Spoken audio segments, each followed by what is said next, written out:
Kom ons bid saam. Ons almagtige God, Hemelse Vader, Here, ons dankie en ons loof en prys U dat U ons vir nog 'n jaar gespaar het en dat ons weer in 'n Pinkstertyd kan wees. Verlede jaar het ons gekyk na die Heilige Gees deur die simbole van wind, lig, vuur en water. En Here, ons het gesien dat die Heilige Gees as simbool van wind ook vir ons wil beweeg. Ook die sonde uit ons uitwaai as te ware en ons ook waai na waar U ons stuur. Om soos wat die Heilige Gees ook simbool van lig en vuur is, ook in hierdie duistere donker wêreld lig vir U te wees, om weer die vuur in mense se binneste aan te steek, sodat hulle 'n begeerte sal hê om U te loof en te prys en te verheerlik. Ons weet dat dit alleenlik moontlik is as die Heilige Gees soos 'n fontein van lewende water ook uit ons binneste uit sal uitborrel om ons te reinig van ons sondes, deur ons geloof in ons Here Jesus Christus, wat vir ons gesterf en oorwin het. En daarom vra ons ook hierdie jaar, Here, waar ons ook tydens hierdie Pinkstertyd gaan kyk na die verdere simbole van die Heilige Gees, dat U ook in en deur ons harte en ons verstand sal werk met die Heilige Gees, dat U ons werklik sal laat hoor, werklik sal laat luister, dat U ons werklik sal leer, sodat ons ook met dit wat ons hoor en leer, ons lewens kan gaan leef tot eer en verheerliking van U groot en heilige naam, omdat die lof en die eer en die heerlikheid U toekom tot in alle ewigheid. En ons bid dit en vra dit alles as dit U wil is, in U groot en heilige naam, in die naam van Jesus Christus. Amen. In Lukas 3, versie 21 en 22 lees ons, en toe die hele volk gedoop en Jesus ook gedoop is, en hy besig was om te bid, het die hemel oopgegaan, en die Heilige Gees het in liggaamlike gedaante soos 'n duif op hom neergedaal, en 'n stem het uit die hemel gekom wat sê, U is my geliefde seun, in U het ek 'n welbehae. Ons gaan vanaand kyk na die Heilige Gees in die simbool van die hemelse duif. Die duif maak baie van die eienskappe van die natuur van die Heilige Gees aan ons bekend. In hierdie gedeelte wat ons gelees het in Lukas 3, versie 21 en 22, sien ons dat die Heilige Gees hier vir ons beskryf word as die duif wat neerdal op die Here Jesus Christus. Maar wat hierdie gedeelte van die geskiedenis aanbetref, weet ons dat dit word beskryf in al die evangelies. Maar Lukas se opskrywing staan uit, omdat hy spesifiek noem dat hierdie duif neergedaal het in liggaamlike gedaante.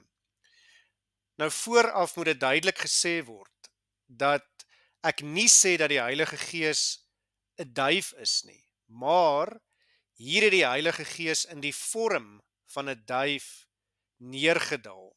Dit was 'n fisiese manifestasie van die Heilige Gees se teenwoordigheid. Maar die Bybel leer vir ons sekere dinge oor die duif.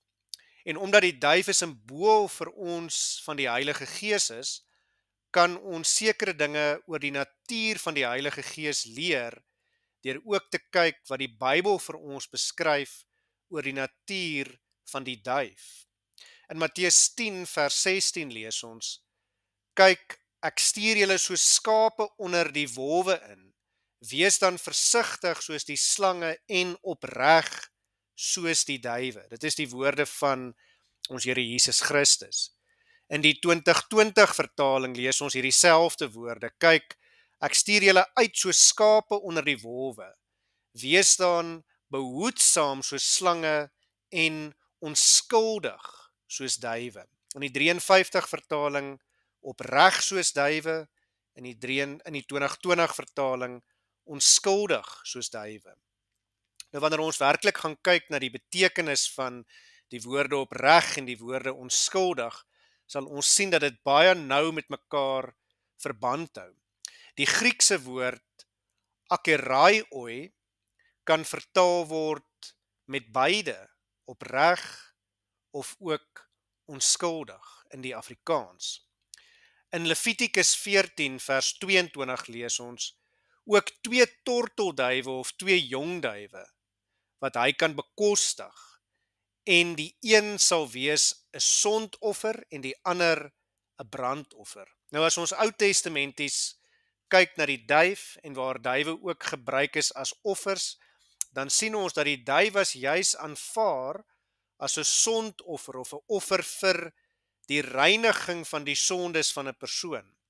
Hoekom? Juis omdat die duif gesien is as iets wat rein en suiwer was.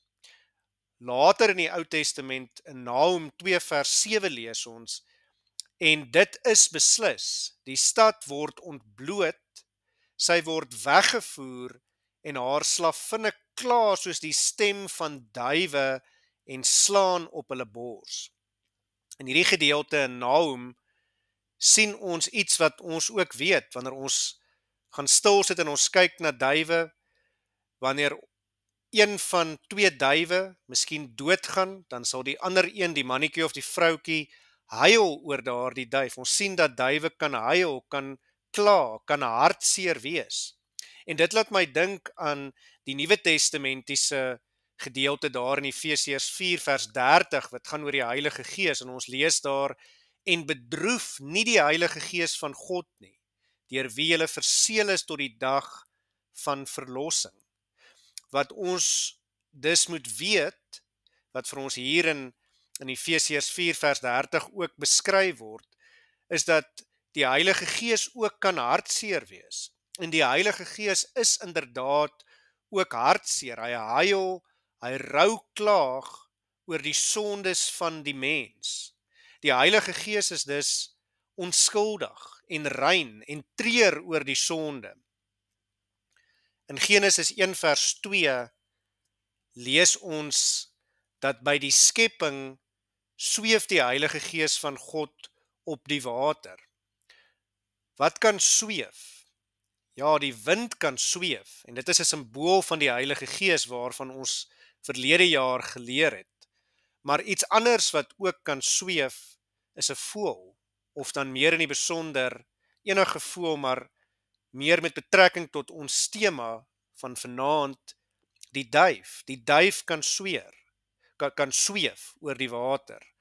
Maar wat moet ons hier raak sien?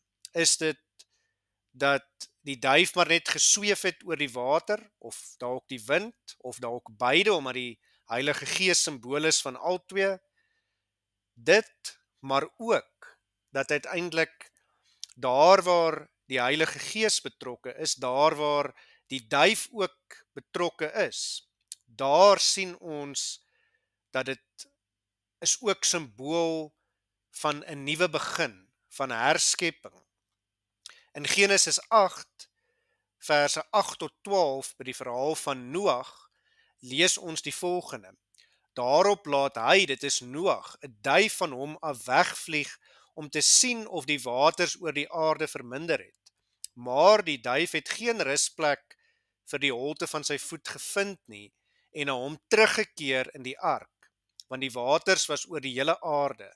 So het hy dan sy hand uitgesteek en hom gegryp en in die ark by hom gebring. Daarna het hy weer 7 dae gewag. Toe stuur hy die duif weer uit die ark, en die duif het teen die aand na hom gekom, en daar was 'n groen olyfblad in sy bek.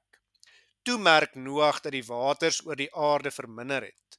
Daarna wag hy weer 7 dae en stuur die duif uit, maar hy, die duif, het nie weer na Noag teruggekeer nie. Deur hier te wys op die skepingsverhaal in Genesis 1 vers 2, maar ook hier na die vloed, na die nuwe begin wat daar vir Noag en sy gesin na die vloed was, wil ek daarop wys dat in albei hierdie gevalle is die duif, omdat die Heilige Gees ook verteenwoordig word deur die simbool van die duif, uiteindelik betrokke by 'n nuwe begin. Soos wat die duif uiteindelik ook op sy eiers sit en broei, en wanneer hulle uitbroei daar dan nuwe lewe begin, so is die duif dan ook simbool van nuwe lewe wat begin. Die Heilige Gees en of die duif is dus betrokke, al is dit net as getuie by beide die skepping en ook by die herskepping na die groot vloed. Of na die vloed kan ons minstens sê, die duif het gaan soek vir die plek op aarde waar lewe op aarde weer sou begin. En hy bring in 'n sekere sin die bewyse daarvan, die groen takkie, om as te ware te sê, hier gaan alles weer begin van vooraf. Maar baie interessant is dat Noag die duif, ons sien hier 3 keer uitstuur. Die laaste keer stuur Noag die duif uit en uiteindelik die voorlaaste keer eerstens stuur hy die duif uit en die duif kom terug met die groen olyftakkie of met die olyfblad, en die olyf is natuurlik simbool van salwing, die olie wat van die olyf of die olyfolie wat gebruik word om mense te salf. Maar dan die laaste keer sien ons uiteindelik dat die duif nie weer terugkeer nie. En hoewel daar baie verwysings deur die Ou Testament heen is na die duif, is dit altyd in simboliese taal. Ons sien nooit weer in die Ou Testament waar die duif werklik gaan land nie. Ons weet nie, dit word nie vir ons in die Bybel uiteindelik beskryf nie. Maar hier is die wonderlike. Dan in die Nuwe Testament hoor ons die eerste keer weer van die duif as hy van God uit die hemel uit neerdal in die vorm van die Heilige Gees en uiteindelik op Jesus Christus by Jesus se doop self gaan land. In Matteus 3 verse 16 en 17 lees ons daarvan, en nadat Jesus gedoop was, het hy dadelik uit die water opgeklim en met eens gaan die hemele vir hom oop, en hy sien die Gees van God soos 'n duif neerdal en op hom kom. En daar kom 'n stem uit die hemel wat sê, dit is my geliefde seun, in wie ek 'n welbehae het. Die duif wat uitgegaan het in die Ou Testament, en eers met die olyftakkie wat wys op die salwing teruggekom het, gaan dan weer uit vir die 3de keer, die getal van volheid, en kom land dan eers weer in die Nuwe Testament op die woord van God self, op Jesus Christus, waarmee God oorspronklik geskep het, want Jesus Christus is die woord waarmee God die Vader oorspronklik geskep het.